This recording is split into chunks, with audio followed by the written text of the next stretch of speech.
ایک شخص کے ذہن میں یہ بات آئی کہ بناؤ کا عمل تو بہت مشکل ہوتا ہے لیکن بگاڑ میں بہت تیزی سے تباہی ہو جاتی ہے۔ آپ ایک عمارت بنانے میں عرصہ صرف کرتے ہیں اور مشینری کے اس زمانے میں تو اس کو گرانے میں بہت کم وقت صرف ہو سکتا ہے۔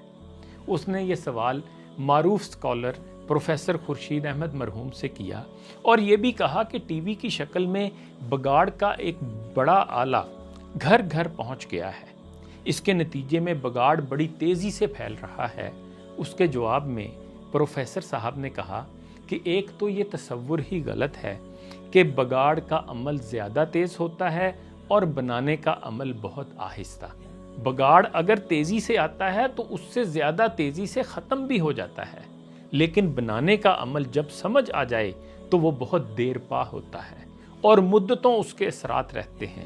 انہوں نے سیرت رسول صلی اللہ علیہ وآلہ وسلم کے حوالے سے فرمایا کہ نبی کریم صلی اللہ علیہ وآلہ وسلم نے صرف 23 سال کے عرصے میں صدیوں سے بگڑی قوم کو ایک ایسے راستے پر ڈالا جس کے نتیجے میں آج 14 صدیاں گزر جانے کے بعد بھی اس کے اثرات باقی ہیں اور ہمیں وہ دور اب بھی سب سے بہترین نظر آتا ہے اور ہمارا دل چاہتا ہے کہ کاش ہم اس دور میں ہوتے۔